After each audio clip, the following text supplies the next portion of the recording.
Joining me now is Florida Congressman Byron Donalds, member of the House Oversight Committee and Florida gubernatorial candidate as well. Great to see you again, Congressman.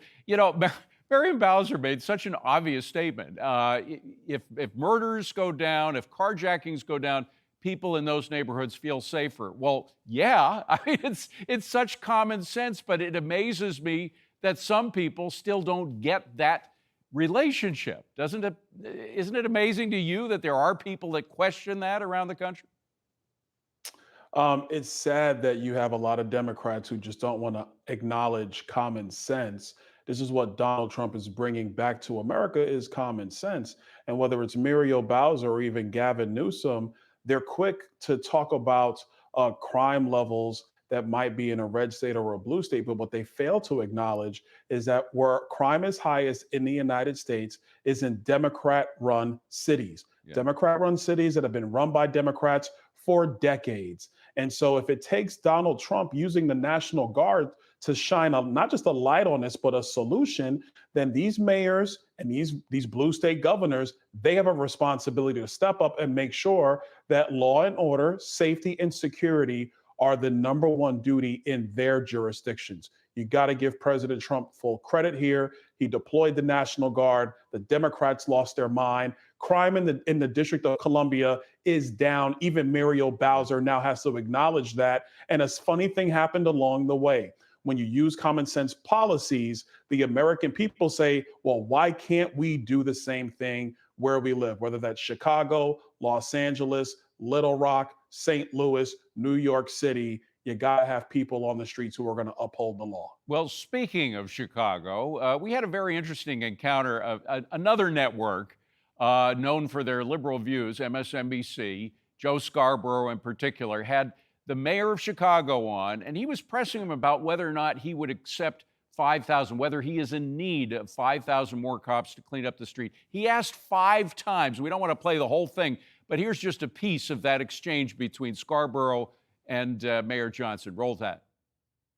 Do you believe that the streets of Chicago would be safer if there were more uniformed police officers on the streets of Chicago?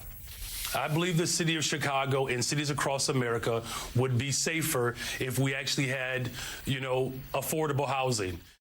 Affordable housing. And he went on and asked another 4 full times. Scarborough never got an answer from the guy. I mean, that just won't do with the crime rates we have around the country. I'm not surprised when Brandon Johnson was in the oversight committee and I asked him how much money did he spend on illegal immigration. He didn't have an answer. Right, and he's the mayor of Chicago. He should know that. I was just in Chicago a couple of days ago, and I was told that the Chicago Police Department is down 2,000 officers. 2,000 officers is what the city of Chicago is short. It is without question, when you have more officers on the street walking the beat, that is a deterrent to crime in major cities. That's a fact, an unmitigated fact.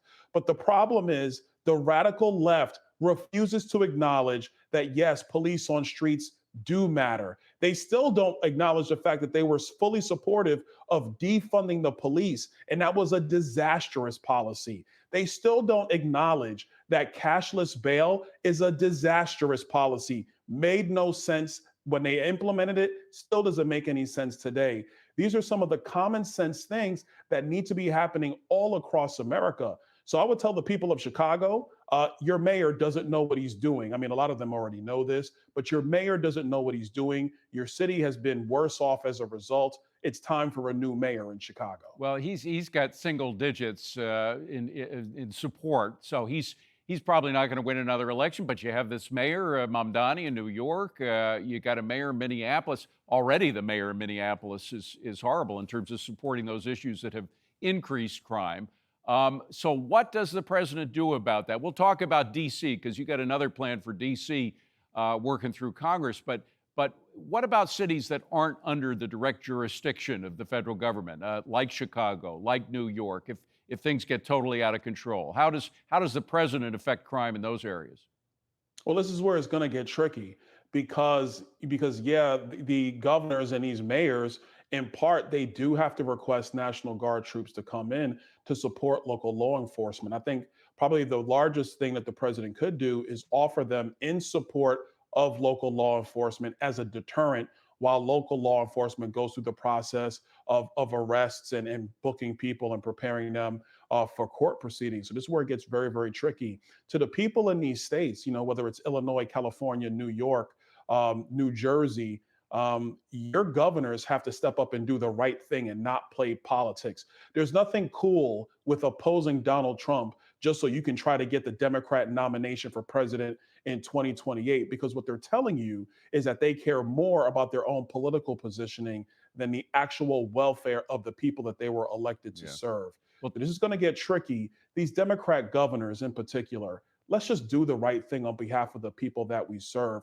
There's nothing wrong with having safe streets. It's critical if we're going to have a thriving society in any one of these major cities across America. Well, particularly as DC is becoming a role model. DC is becoming an example of what works as compared to what didn't work before these policies were put in place. And I'm just wondering, since it is a role model, obviously it's the capital city of the United States, just being that puts it in the position of being a role model. But you want to back up the president and what he's doing in DC with, I believe you're the sponsor of this bill. Tell us a little bit about it and what it does. Well, what it does, it would end the ability for people who are between the ages of 18 and 25 to receive juvenile level sentencing. This is something that the District of Columbia has been allowing for a very long time.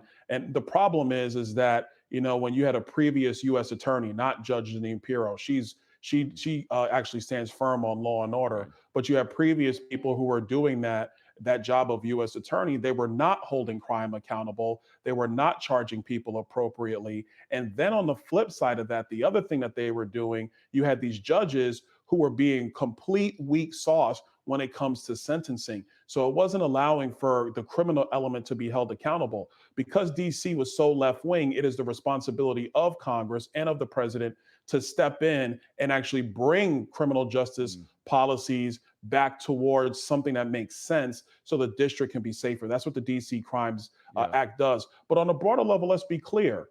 Muriel Bowser did not want to deploy the National Guard. She was more than content with having soft on crime policies in DC. It was the president of the United States, Donald Trump, stepping up and doing the right thing, making sure that the nation's capital was secure. Okay, we very quickly, I'm getting a wrap, but I have to ask about Lisa Cook, the Fed governor, who's now going to court tomorrow to try to stop her from getting fired. Even if that works, the question is, the fact that the Fed is independent, I understand that. I get it. I understand it. And it may be the president, it sets a bad precedent for the president to interfere directly in this. However, she is still accountable, is she not? She now claims there was a clerical error that led her to do something with her mortgage that was totally forbidden, and that the Federal Reserve itself has written about as being one of the causal factors in the 2008 financial crisis. Well, number one, she needs to be held accountable. This is not a clerical error. When you say that multiple residences or all your personal resident, what it allows you to do is put less money down on the second property. Yeah. So that clerical error was the difference between her having to put 3% down or 5% down, and if it's a second residence, having to put 20% down. That ain't a clerical error. That's how you actually end up fleecing and really flouting the standards for mortgage applications. If you're going to sit on the Federal Reserve Board and your primary job in part obviously is the monetary policy of the United States, but then also dealing with safety and soundness in the banking institutions all across the United States, the least you could do is fill out a mortgage application properly. Well, particularly since the Fed is the one that's arguing that doing so endangers our entire mortgage system, the way we saw it go down in 2008 and 2009. Congressman Byron Donalds, good to see you, my friend. Thank you very much for being here. Appreciate it.